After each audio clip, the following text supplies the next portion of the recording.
Bienvenidos una vez más a una nueva cita de Ávila es así de natural, y en esta ocasión nos hemos vuelto a ir al exterior del plató porque nos gusta y porque hace buen tiempo, y como no, me tiene que acompañar como siempre Vicente García. Muy buenas, Vicente. Hola, buenas. Te veo que vienes como debe ser, con tu sombrero. Claro, es que tú dices que hace buen tiempo, pero realmente estamos achicharrados. Achicharrados. Está cayendo aquí una solana que para pocas, y con las mascarillas más aún. Pero bueno, ¿Dónde me has traído, Vicente? ¿Dónde estamos? bueno, pues digamos que es como una prolongación del programa que hicimos anteriormente. Hablamos, y recuerdas, del Valle Amblés, Sí. del Arroyo Gemional, la zona del Soto. Pues ahora nos hemos venido aguas abajo y nos hemos desplazado hacia el embalse de Fuentes Claras y el de Mingorría, que se solapan uno a otro.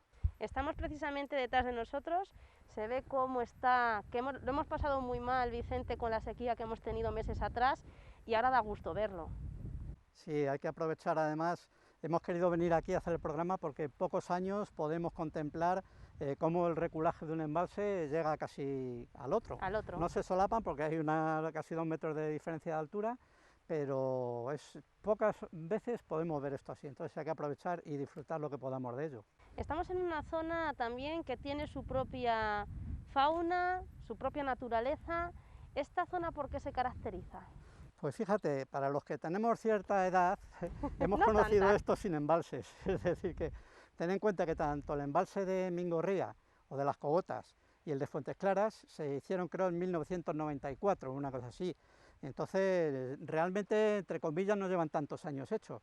Y esto, pues, digamos que es la zona del río donde cambia totalmente. Si no tuviéramos los embalses, veríamos aquí que no es como en el Amblés, que el agua está bastante remansada, digamos que es una pequeña meseta.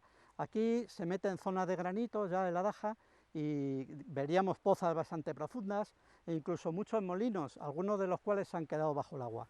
Es decir, que cuando ha habido tanta sequía, no creo que haya llegado a ese punto, pero ha habido en lugares que se vean propios pueblos. Igual que dices que aquí hay molinos debajo, en algunos sitios han visto que los embalses han quedado tan secos que se veían los propios pueblos antiguos. Sí, bueno, aquí no hace tantos años, de hecho el año pasado, incluso años anteriores, aquí mismo donde estamos, podríamos ver los restos de algunos de los molinos que había. Aquí había un par de ellos. Por encima del otro embalse había más, y por debajo hay incluso rutas hasta la zona de Mingorría, rutas de los molinos, que era una zona molinera por excelencia, y había muchísimos molinos. Pero si la etnografía era muy importante, o lo es todavía, la fauna y la flora, como tú dices, también es espectacular por aquí. Y esa fauna, esa flora, hablamos de la flora, ¿de qué especies podemos estar hablando en esta zona en la que estamos? Sí, pues mira, eminentemente esto era y es un encinar. De hecho, tuvieron que cortar muchas encinas para el vaso del embalse, para que no se pudrieran. Y bueno, es una zona protegida, es decir, los encinares de la cuenca de la Daja y la Sierra de Ávila es una zona protegida, está dentro de la zona de especial protección, y podemos ver incluso al águila real e incluso el águila imperial, es decir, que es una zona muy rica en fauna y en flora. Si los encinares es lo principal que hay de flora, en fauna es interesantísimo, porque alrededor del encinar se mueven muchísimas especies. El búho real, aparte del águila real imperial que hemos hablado, búho real, búho chico, muchos mamíferos, micromamíferos, zorros, tejones, jinetas. Es decir, el encinar es uno de los ecosistemas más ricos que tenemos en la provincia de Ávila. Hablamos aquí de Fuentes Claras, que se une ya luego a Cogotas, y hemos visto, mientras montábamos todo el equipo, hemos visto que venía mucha gente a pescar, pues en esta zona, ¿no? Pues viene por toda esta zona, y me decía Vicente que aquí hay unas carpas espectaculares. Hay una, debajo de este agua, de las Cogotas, de Fuentes Claras, hay todo otro mundo. Sí, es un mundo distinto. Bueno, yo reivindicaría también una vez más, porque ya sabéis que soy muy reivindicativo, Sí, te tenemos como reivindicativo, que sí. estuviera más limpio el agua, porque deja mucho que desear, a pesar de que hay peces, pero bueno, especialmente Fuentes Claras, pues hay un aroma cuando pasas por allí que denota que no está tan limpio como debiera. Pero bueno, entre las especies piscícolas que hay, sí, la carpa, digamos que es la reina de esta zona, porque es también la que aguanta más la contaminación y los nitratos, pero hay carpas espectaculares de mucho tamaño, por eso se llena esto de pescadores, pero además de las carpas hay muchísimas más especies aquí dentro. O sea que si nos diéramos una vuelta por aquí, Vicente, me imagino que que más de una ocasión te has venido, ¿no? Te puedes tirar un rato largo que no te cansas de, pues, de encontrar lo que dices, no solamente la flora, la fauna, o sea que es todo un mundo natural que tenemos muy cerca de la ciudad. Sí, está aquí mismo y lo que digo, ya si estuviera más limpia el agua sería mucho más aprovechable incluso para que la gente se pudiera bañar, aunque hoy con el COVID está complicado, pero bueno, esta tarde mismo, mientras venís vosotros, había una persona en piragua en un kayak paseando sobre el agua, es decir, que es muy interesante. Y de especies, pues para que la gente sepa, antiguamente en el Adaja tenemos una especie que es interesantísima, que es la bermejuela, que es muy poco común, y bueno, el cacho también, había bogas por aquí también, había bogas, carpines y muchísimas especies, muchísimas especies. Y entonces tenía una característica los peces de la Daja que no se corrompían, es decir, los pescadores de antiguamente pescaban peces, por ejemplo, en el Soto y los dejaban secar simplemente al sol y se solidificaban, es decir, tenía una cantidad de minerales el agua y unas peculiaridades que hacía que el pez se momificara. Hoy día ha cambiado mucho y bueno, no es que se momifiquen los peces, sino que cualquiera se come lo que se pesca por ahí arriba. Como te decías, cuando veníamos para acá hemos visto pescadoras, hemos visto gente en piragua y hemos visto gente que también estaba tomando el sol. Este año que a lo mejor la gente no se anima tanto a ir a la playa, a los destinos de playa, igual un lugar como este es para pasar todo un día. Sí, sí, además si te buscas una buena sombra, Desde luego. sobre todo para tomar el sol es buen sitio, para bañarse no tanto porque ya ves cómo está el agua, pero bueno, yo espero que en un futuro tengamos un agua más limpia y se pueda disfrutar a tope de esta zona tan interesante. Una zona que teníamos ganas de venir, Vicente, siempre me decías, hay que ir a Fuentes Claras, hay que ir a la zona en la que los dos embalses se unen. No habíamos llegado porque, oye, hemos estado en otros emplazamientos. ¿Por aquí hay algún tipo de ruta, aunque sea de menor tamaño, que podamos hacer? Sí, bueno, podemos, hay un camino aquí alrededor del embalse, en la zona de policía, que no se pueden poner ni alambrada, ni verjas, ni nada, que podemos recorrer el embalse por su orilla en gran parte de él. Hay una caminata bastante larga y muy interesante, siempre respetando todo lo que veamos, no asustando animales si los vemos, porque por aquí hay anátidas, hay patos, azulones, cormoranes, podemos ver por aquí de vez en cuando también, algún somormujo, que es un ave especializada en sumergirse y en nadar. Entonces hay rutas muy interesantes. Y bueno, para que se den cuenta la gente de la riqueza que tenía esto en el pasado, había incluso anguilas. Ya Camilo José Cela las citaba en su libro Viajes por España, en una de las gargantas que desembocan en la Daja, pues citaba las anguilas y cómo los pescadores en la garganta de los tejos cogían bastantes anguilas. Hoy día es imposible porque, en primer lugar, no tienen escala para peces los embalses, no solo Fuentes Claras, las cogotas, sino prácticamente muy pocos embalses de la cuenca del Duero, entonces los peces no pueden subir. Y otro de los problemas es que el agua no está tan limpio como antaño.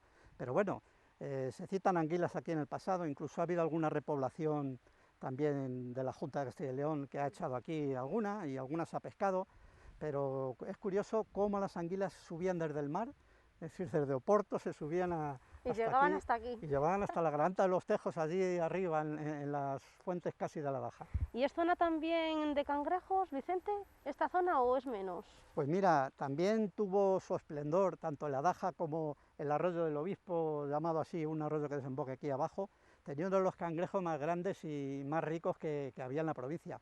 La enfermedad de la aftomicosis famosa, sí, que trajo el cangrejo rojo americano, pues los destruyó totalmente. Entonces hoy en la cuenca de la Daja queda el cangrejo rojo y el cangrejo señal, que son bastante invasivos. Pues Vicente, si te parece, nos vamos a dar un paseíto por aquí y enseguida estamos de vuelta porque creo que nos ha traído algún artilugio que a los que nos tiene bien acostumbrados Vicente, que nos lo va a mostrar. Vamos a darnos un paseo.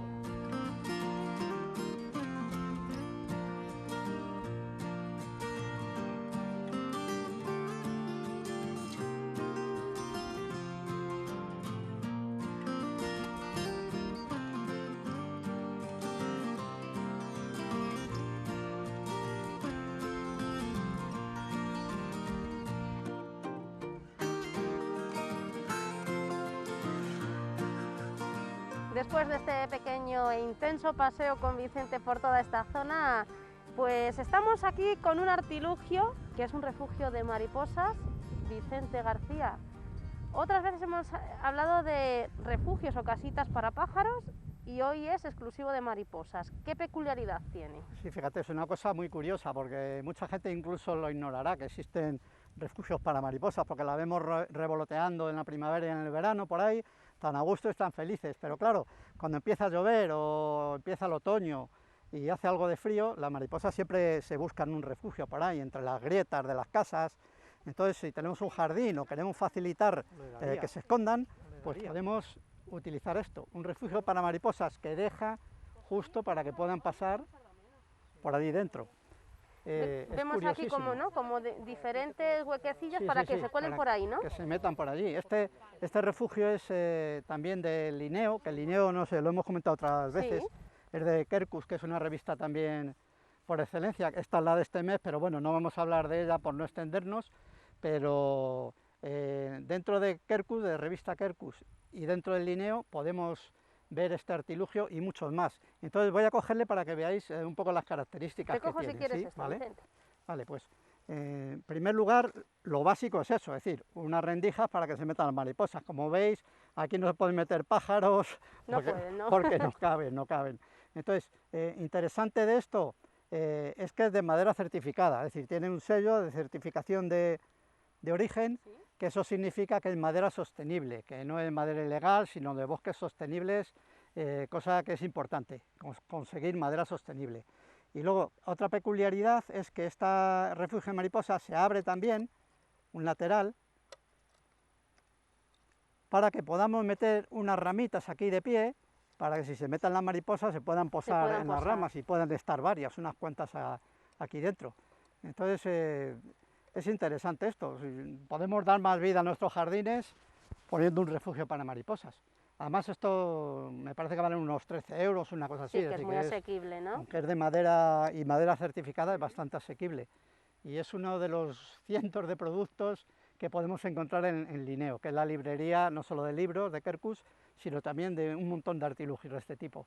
¿Qué beneficios son para este tipo de casas, este tipo de refugios para las mariposas, que las vimos, como dices, siempre revolotear y vemos como si fueran un animal, ¿no? Un poco frágil, pero realmente este tipo de animales, como las mariposas, son tan frágiles como parecen. Bueno, pues Vicente. Sí, la verdad es que las mariposas son frágiles, pero son muy curiosas.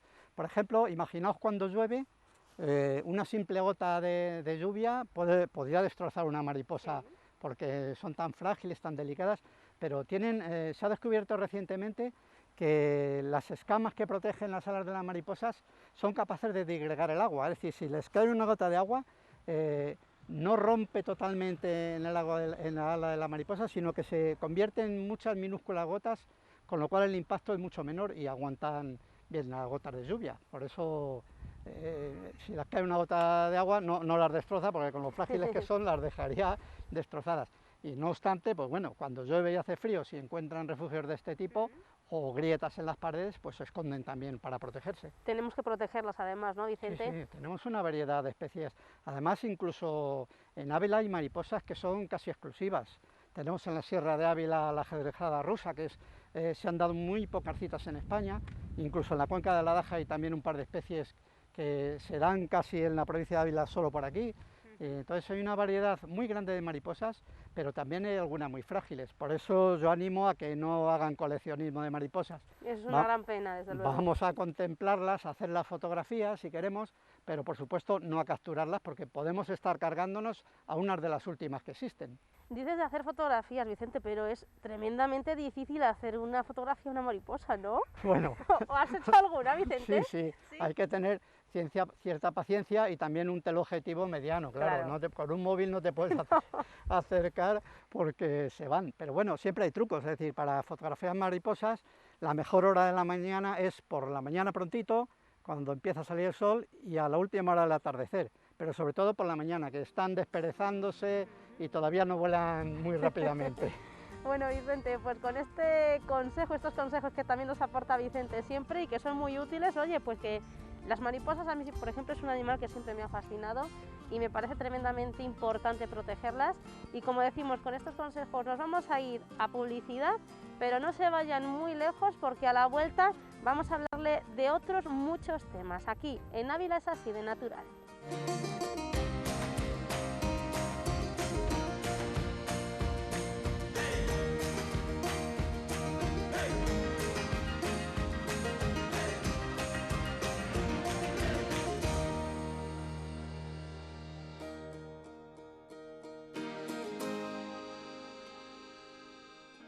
Estamos de vuelta después de publicidad, aquí en Ávila es así de natural, y aquí nos hemos buscado esta sombrita. Estamos muy a gusto aquí, Vicente, ¿eh? Mejor que a pleno sol, desde luego.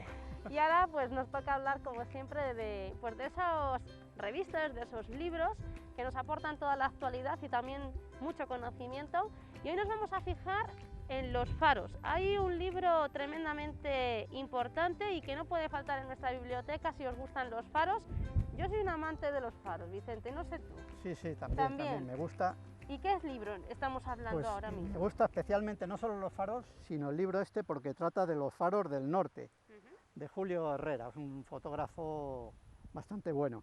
Y sobre todo, bueno, el norte, muchos abulenses, pues nos gusta el norte, sí. Hacia el norte, hacia Galicia, Asturias, Cantabria, y realmente hay unos faros espectaculares, pero la visión que nos ofrece este fotógrafo de ellos es más espectacular aún porque se ha tirado muchísimo tiempo para poder fotografiarlos en todos los escenarios posibles.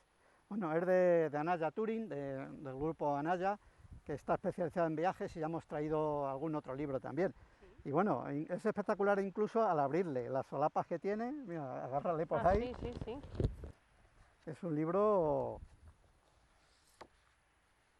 Sí, que llama la atención. Que llama la atención incluso las solapas, es decir, que fíjate que...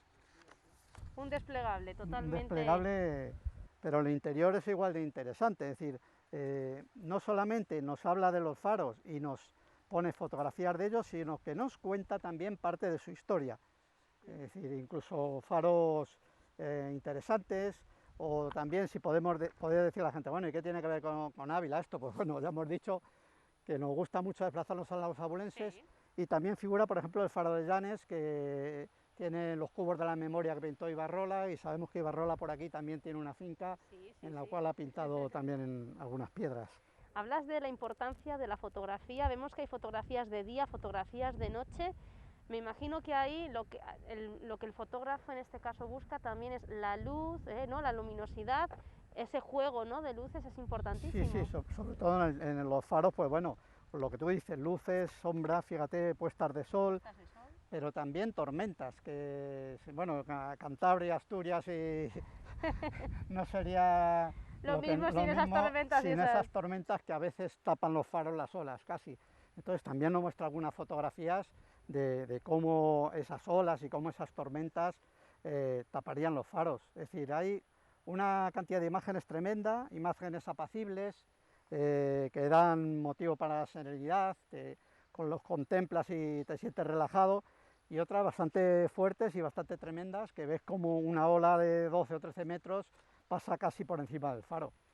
¿De cuánto tiempo podríamos estar hablando para hacer un libro de estas características que requiere de tantísima instantánea, de tantísima fotografía? Me imagino que es un trabajo inmenso. Sí, bueno, para hacer un libro de esto se puede estirar trabajo de años, porque buscar las condiciones propicias, buscar una puesta de sol o una tormenta, que por ejemplo en las tormentas, pues en el Cantábrico tienes que estar de enero a marzo, es cuando más hay, entonces claro, en esos 3 meses tienes que coger tormentas.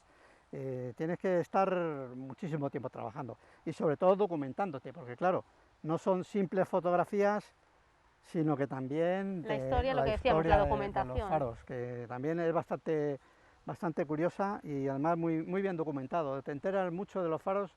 Yo hay algunos que he pasado por ellos, pero desconocía el contenido histórico de ellos. ¿El autor del libro es del norte? Pues no lo sé. ¿O no pertenece al norte? ¿O es un amante del norte también? No sabemos no exactamente, sé. ¿no? Pero podríamos... La verdad es que lo que sé es que, aparte de ser fotógrafo especialista, también es licenciado en Historia, con lo cual la documentación que nos ofrece no solo es fotográfica, sino la histórica también tiene cierta fiabilidad. O sea, que le apasiona no solamente la fotografía, sino también, como decíamos, esos datos históricos.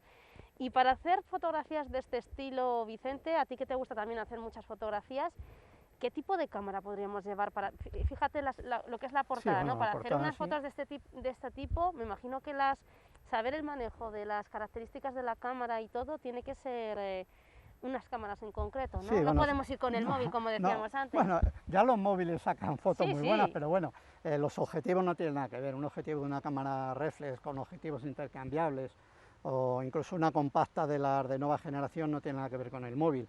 Y sobre todo estas cámaras, sobre todo en las fotografías nocturnas o las de atardecer, son exposiciones largas que tienes que tener un trípode y no, un móvil no te valdría. hablamos de los móviles porque es que los móviles nos han venido a revolucionar, Vicente, como dices. Tú llevas siempre tu cámara, Sí. pero hay gente que con un móvil ahora es capaz de hacer una fotografía que a veces dirías, está hecho con otra cámara, ¿no? Sí, sí, sí. Ya la calidad de la fotografía, cualquier persona que entienda un poco puede hacer una buena foto. Sí, sí, lo que pasa es que también hay que tener una visión fotográfica. Efectivamente, Es decir, claro, hay que saber encuadrar y que, buscar el... y luego ya las cámaras nuevas, por ejemplo, la que llevo yo, se conecta también con el móvil. Puedes poner la cámara en un trípode y desde el móvil hacer las fotos, o más fotos que has hecho en la cámara te conectas y las mandas desde el móvil. Es decir, hay una interacción bastante ya entre móviles y cámaras. ¿Hay algún autor de este tipo que haya libros de este estilo? En faros o en cabos también, que los cabos también son muy espectaculares, que muchos de los cabos tienen precisamente faro. Sí, sí, No bueno. sé si conoces algún otro autor que tenga este tipo de libros. Pues mira, otro día, si quieres, traemos alguno Sí, más. ¿por qué no? Y veremos algún autor mal, pero este sobre todo, te digo, está especializado en los faros del norte y yo, bueno, aconsejaría al que le guste la naturaleza, los faros y el norte, pues no hay encantado. más que decir. Aparte de este ejemplar, de esta obra, Vicente, hoy nos traías también otro pequeño libro del que hemos hablado también en alguna otra ocasión. Es un cuadernillo que yo le tengo mucho cariño porque es el Cárabo, es un cuadernillo hecho casi todo a plumilla, en los dibujos, es decir, no son fotografías como lo que hemos visto, pero claro, tiene unos dibujos espectaculares. Estilo puntillista, que tanto me gusta a mí también hacer, y está realizado, la obra original es de Pierre d'Homme, que es un autor francés, que traducido al español, está traducido por Teresa Biceto, y lo dirige también Benigno Varillas, que son dos naturalistas pioneros. Es decir, Benigno Varillas es uno de los fundadores de Quercus, precisamente. ¿Sí? Es un biógrafo de Félix Rodríguez de la Fuente, que ha escrito varios libros sobre él y prologado otros.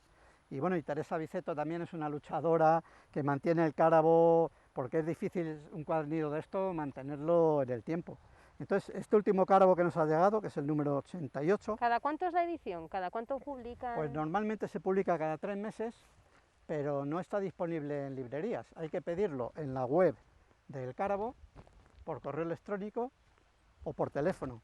Y también bajo suscripción. Tú te suscribes y no sé si vale 3 euros, una cosa así. Te lo van mandando, ¿no? Y la verdad es que es exquisito. Es decir, yo estoy emocionado con este cuadernillo porque aparte de la calidad de sus dibujos, el texto es muy accesible, tanto para niños pequeños como para mayores, como para especialistas. Es decir, es difícil adaptar un texto a estos 3 niveles.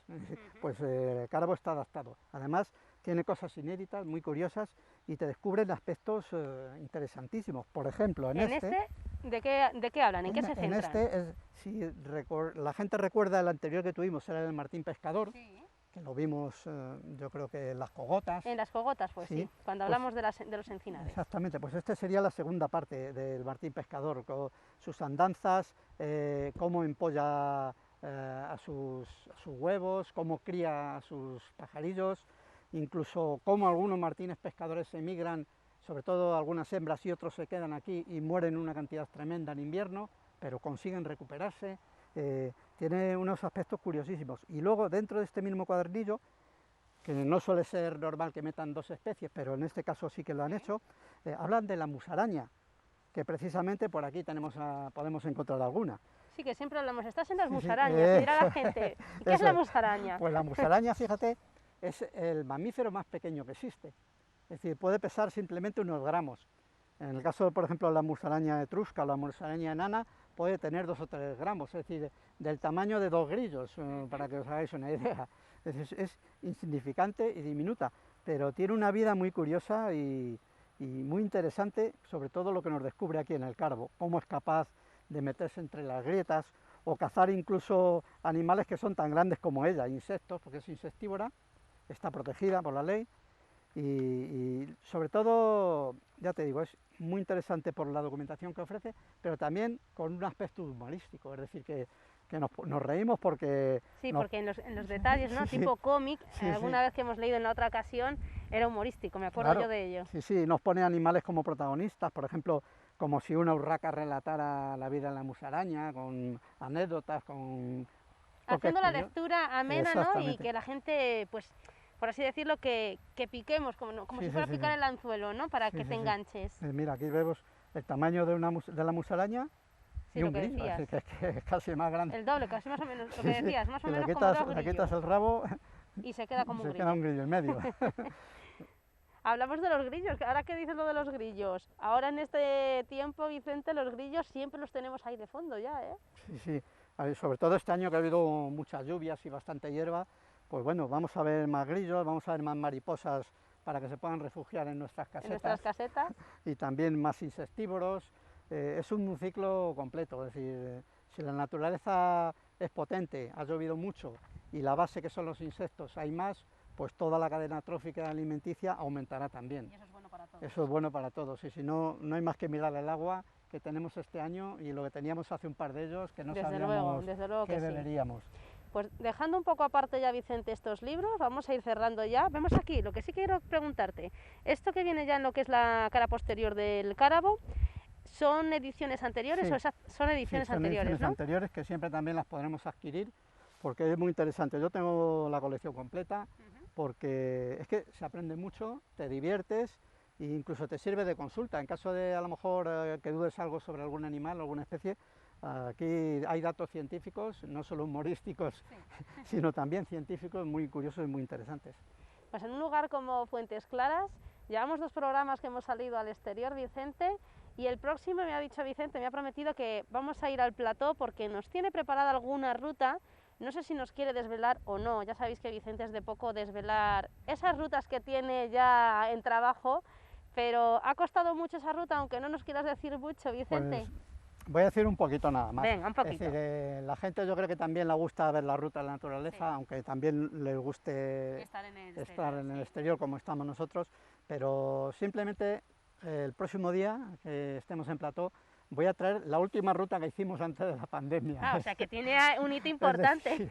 Sí. De hecho, yo creo que la semana siguiente ya declararon la pandemia que no podíamos salir, entonces es un hito importante y es una ruta que os voy a comentar, es por tierras del Alberche. Bueno, el Alberche, buena tierra, buena tierra. Sí, muy amplia y muy larga, así que habrá que adivinar por dónde es. Habrá que adivinarlo y seguro que lo vamos a pasar bien viendo esa ruta.